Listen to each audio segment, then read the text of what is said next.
சவுக்கு சங்கர் விமர்சனம் பண்ற அளவுக்கு நான் இது இல்லை. அவர்லாம் எனக்கு ஒரு ஆளை கன்சிடரே கிடையாது. அவரே போதைப் பொருள் வழக்குல என் பக்கத்து செல்ல தான் வந்து படுத்து கிடந்தாரு. மொத்தம் 419 நாள் உள்ள இருந்திருக்காங்க.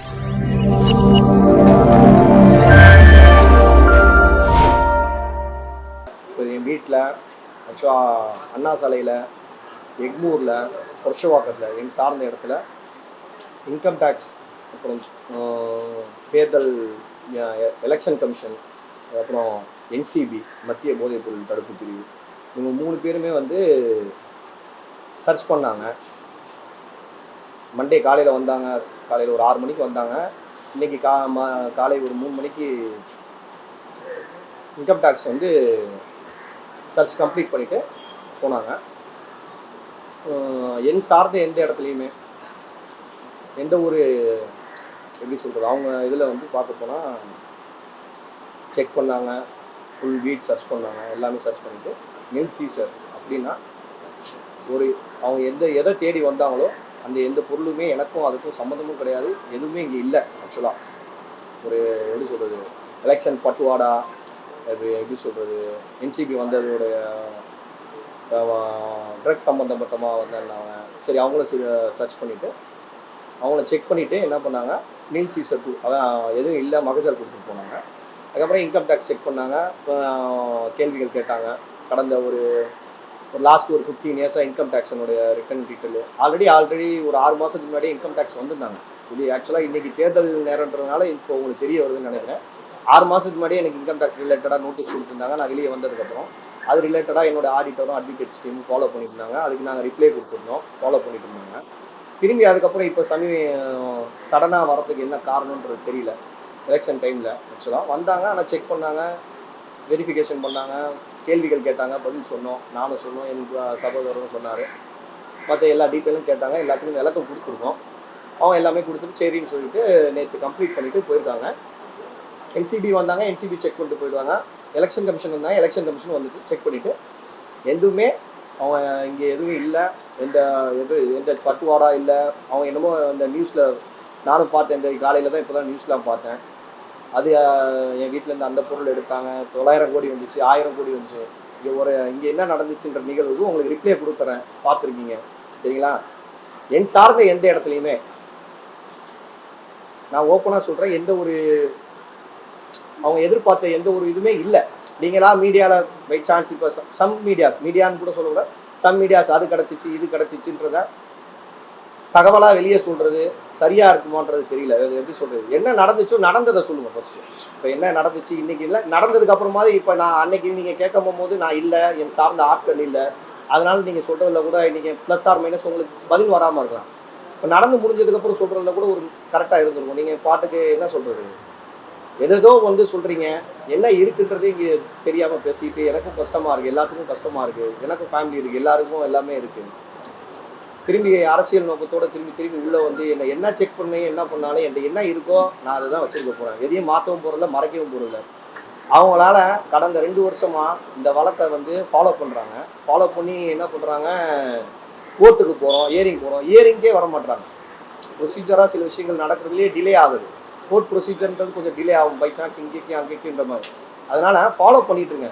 லீகலாக அது என்றைக்கு ஒரு தீர்ப்பு வருதோ, என்றைக்கு அது என்னை பற்றி வர தகவல் வந்து நான் கண்டிப்பாக உங்களுக்கு ஷேர் பண்ணுவேன். நீங்கள் அதுக்கு முன்னாடி எனக்கு இந்த 2000 கோடி பட்டம் வைக்கிறத ஃபஸ்ட்டு நிப்பாட்டுங்க. என்கிட்ட இருந்து ஒரே ஒரு கிராம் சொல்கிறேன், என் சார்ந்து என்னோட இடத்துல இருந்தேன், எனக்கும் அதுக்கும் சம்மந்தம் இல்லை. நீங்கள் திரும்பி இந்த 2000 கோடி 3000 கோடி 5000 கோடி 1000 கோடின்னு எதுக்கு இது பரவுறீங்கன்னு எனக்கு புரியவே இல்லை. என்னை வச்சு யாரையாவது அடிக்கணும்னு முயற்சி பண்ணுறீங்க. ஃபஸ்ட்டு எனக்கே சம்மந்தம் இல்லாத ஒரு விஷயத்த என் சார்ந்தவங்களை எல்லாத்தையும் கஷ்டப்படுத்தாதீங்க. எல்லாத்துக்கும் கஷ்டம். பொலிட்டிக்கலாக நான் இப்போ எந்த பொலிட்டிக்கல் பார்ட்டிலையும் கிடையாது, ஓகேங்களா. வெளியிலேருந்து வந்துட்டேன், பொலிட்டிக்கல் பார்ட்டியில் எந்த பார்ட்டிலையும் கிடையாது. அதனால் இப்போ பொலிட்டிக்கலாக ஏதாவது ஃபண்டு கொடுத்தீங்களான்னு சொல்லி கேட்டாங்க. நான் யாருக்கும் பாண்டிச்சேரியிலையும் சரி சென்னையிலையும் சரி நான் யாருக்குமே எதுவுமே கொடுக்கல. நான் யாரோடையும் எந்த பழக்க வழக்கத்துலையும் கிடையாது. நான் வாட்டுக்கு நான் உண்டு, என் வேலை உண்டு, என் ஆஃபீஸ் உண்டு, என் வேலைகள் உண்டு, என் சார்ந்த குடும்ப சார்ந்தமும் வக்கீல் சார்ந்த கோர்ட் வேலைகளும் ஃபாலோ பண்ணிட்டு இருக்கேன் சரிங்களா.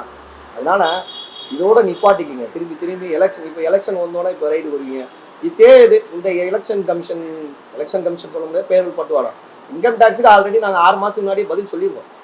திரும்பி இன்னைக்கு வந்துருக்குன்னா ஓகே, ஒன்றும் பிரச்சனை, வந்தாங்க 3 நாள் நடந்துச்சு, பதில் சொல்லிட்டேன். திரும்பி கேட்டாலும் பதில் சொல்ல கடமைப்பட்டிருக்கோம். நான் சந்திச்ச டிபார்ட்மெண்ட்லயே நான் வந்து கிட்டத்தட்ட ஒரு 14-15 டிபார்ட்மெண்ட் இன்வெஸ்டிகேஷன் சந்திச்சிருக்கேன், ஃபாலோ பண்ணுவேன். கரெக்டாகவும் நேர்மையாகவும் நடந்துக்கிட்ட ஒரே டிபார்ட்மெண்ட் இன்கம் டேக்ஸ் டிபார்ட்மெண்ட் தான். அதை இந்த இடத்துல நான் பதிவு பண்ணுறேன். சரிங்களா? கடந்த 3 நாளாக எனக்கு நடந்த நிகழ்வு, நான் ஒரு 10-14 டிபார்ட்மெண்ட் எனக்கு என்னை சுற்றி நிறையா விஷயங்கள் ஃபாலோ பண்ணுவேன்.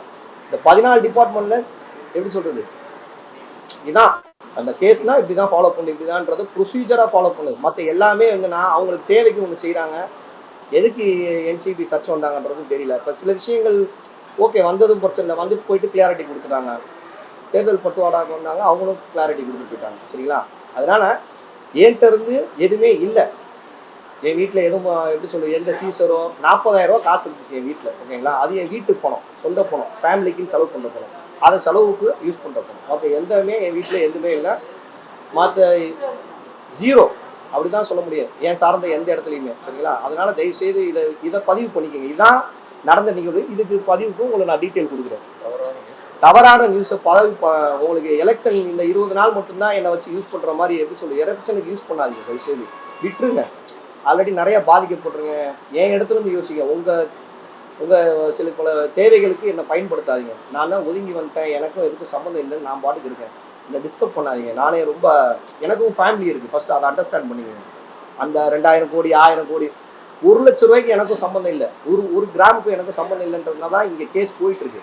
லீகலாக கோர்ட்டில் ஃபாலோ பண்ணுறோம், அந்த ப்ரொசீஜர் போயிட்டுருக்கு. அதுக்கு முன்னாடி நான் ஏதாவது சொன்னால் கோர்ட் ப்ரொசீஜர் தப்பாக போயிடும். அதனால் கோர்ட்டில் ஃபாலோ பண்ணி உங்களுக்கு லீகலாக இதே மாதிரி ஒரு நாள் கண்டிப்பாக ப்ரெஸ் மீட் வைப்பேன் நடக்கும் போது அந்த நிகழ்வுக்கு. சரிங்களா?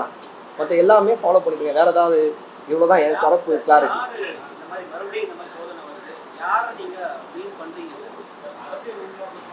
இல்லை ஒருத்தராக கேளுங்க, உங்கள் வேகத்துக்கு எனக்கு வர முடியாது சார்.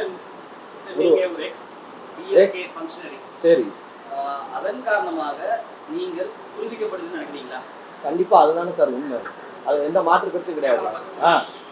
அதில் எந்த மாற்று கருத்துமே கிடையாது. சரிங்களா? எக்ஸ்டிஎம்கே ஃபங்க்ஷனினா அந்த கட்சியில் 5 கோடி பேர் இருக்காங்க, அதில் நானும் ஒருத்தன், அவ்வளோதான். நான் ஒன்றும் வந்து அந்த என்னை தத்தி எடுக்கல.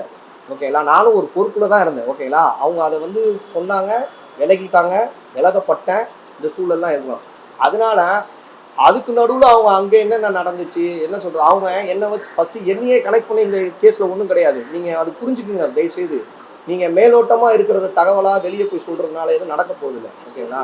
கேஸ்க்குள்ளே என்ன இருக்குன்னு இல்லைன்னா சார்ஜ் ஷீட் வாங்கி இவ்வளோ எக்ஸ்பென்சிவ் செலவு பண்ணுறதுக்கு என் சார்ஜ் ஷீட்டை வாங்கி செலவு பண்ணி பாருங்கள், அதில் என்ன இருக்குன்னு சொல்லி. இல்லை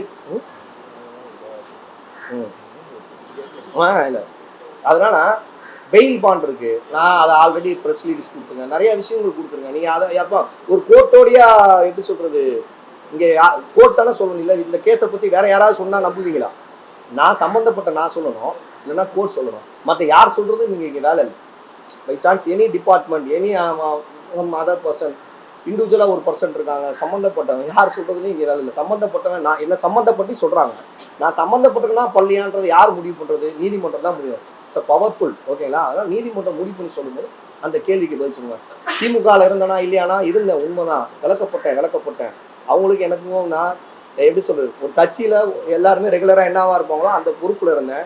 நான் ஒன்று என்னமோ எப்படி சொல்கிறது, மத்திய அமைச்சராக நிதி அமைச்சராக மாவட்ட துணை அமைப்பாளர்ன்றது ஒரு ஆட்டோக்காரன் தான் அந்த பொறுப்பில். அப்படி வச்சுக்கோங்க. சின்ன உழைச்சா பொறுப்பு கொடுப்பாங்க, கரெக்டாக நடந்தால் எல்லாமே நடக்கும். ஓகேங்களா? அதுக்கும் இதுக்கும் சம்மந்தம் கிடையாது. நான் என்னமோ எப்படி சொல்கிறது, ஒரு சென்ட்ரல் மினிஸ்டரை ஃபோக்கஸ் பண்ணுற மாதிரி என்னை ஃபோக்கஸ் பண்ணுறீங்க. எனக்கு அவ்வளோதான் நீட் இல்லை. நான் பாட்டுக்கு என் வேலையை பார்த்துட்டு இருக்கேன். அரசியல் நான் அன்னைக்கு லாஸ்ட் வெளியே வரும்போது சொல்லுவேன், அரசியல் பழி வாங்கும் நடவடிக்கை இல்லாமல் இது எதுக்கு அடிக்கடி நடக்குது? நான் 6 மாதத்துக்கு முன்னாடியே பதில் சொல்லிட்டேன். அதுக்கு முன்னாடி நடந்துச்சு. அது இந்த கட்சியா அந்த கட்சியானா, நான் ஒரு கட்சியில் இருந்தேன், ஒத்துக்கிறேன். கட்சியிலேருந்து விளக்கப்பட்டேன். அவங்களுக்கும் எனக்கு இப்போ சம்மந்தம் இல்லை. நீங்கள் ஏன் என்னையும் அவங்களையும் கனெக்ட் பண்ணிகிட்டே இருக்கீங்க? இதுப்பையும் கனெக்ட் பண்ண ட்ரை பண்ணுங்க, முதல்லையும் கனெக்ட் பண்ண ட்ரை பண்ணுங்க. ஃபஸ்ட்டு என்ன கனெக்ட் பண்ணுறதே தப்புன்ற நான் என்ன இந்த கேஸில் உள்ளே கொண்டு வந்தது என்ன இருக்குன்றது தான் கேட்குறேன் நான். அதுக்கு நீதிமன்றம் சொல்லாமல் நீங்கள் தான் எப்படி சொல்கிறது, ஒரு தவறான தகவலாக எதுவும் சொல்ல ட்ரை பண்ணாதீங்க. அது எனக்கே ரொம்ப கஷ்டமாக இருக்குது. சார், இயக்குனர் அமீரும் உங்க கூட நண்பராக இருந்தவர். சரி, அவர் இதுலேயே சர்ச் பண்ணுறாங்க. அவர் ஏதாவது உங்களுக்கு கால் பண்ணி பேசினாரா? இல்லைங்க, லாஸ்ட் 2 டேஸாக நான் யாருடைய எந்த கம்யூனிகேஷன்லையும் கிடையாது. ஏன்னா ஒரு சர்ச் வராங்கன்னா இப்படி கடைசி 2 நாளா நான் யாரோடையும் எந்த பேசவும் இல்லை, ஃபாலோ பண்ணவும் இல்லை. ஏன்னா ஒரு சர்ச்சு வந்தா என்ன பண்ணுவாங்கன்றது ஜென்ரல். ஓகேங்களா, வாங்கினாங்க, ஃபோன்லாம் வாங்கி வச்சாங்க, பேசினாங்க. முடிஞ்சதுக்கப்புறம் தான் நான் காலையிலேயே என்னோட எப்படி சொல்றது, எங்கள் அம்மாவுக்கு இல்லை, எங்கள் மாமியாருக்கே ஒன்றும் இல்லை, பதட்டப்படாதீங்க, ஏன் சொந்த நண்பர்கள் பந்தக்காரன் இருப்பாங்கல்ல, அவங்களுக்கே காலையில் தான் பதில் சொன்னேன். சரிங்களா, அதனால அவர் என்கிட்ட பேசலை. ஆனால் அவருக்கு ஃபஸ்ட்டு எனக்கே சம்மந்தம் இல்லாத ஒரு வழக்கை நீங்கள் எதுக்கு என்னை வச்சு அவரை சம்மந்தப்படுத்துறீங்க? அவருக்கும் இதுக்கும் சம்மந்தம் கிடையாது. ஏதோ கூட பழகின பாவத்துக்கு மேலே அவர் ரொம்ப பாதிக்கப்பட்டிருக்கார். இதெல்லாம் ரொம்ப தவறான செயல். இப்போ ஒரு இஸ்லாமியராக இருக்குன்றதுனாலையோ இல்லை அவர் ஒரு கருத்து சொல்கிறாரோ இல்லை அப்படி இருக்கும். அது எப்படி சொல்கிறது, நீங்கள் நிறைய ட்ரை பண்ணுறாங்க, ஆனால் ஏதாவது இருந்தால் தான் ட்ரை பண்ணுறதுல ஒரு நியாயம் இருக்குது.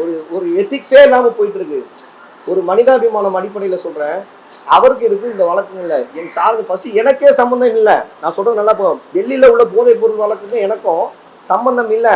அதை நான் வந்து கோர்ட் ப்ரொசீஜர் போயிட்டு இருக்கும் போது நான் மேலோட்டமாக தான் சொல்ல முடியும். ரொம்ப இன்டெப்த்தாக சொன்னால் தப்பாக போயிடும்.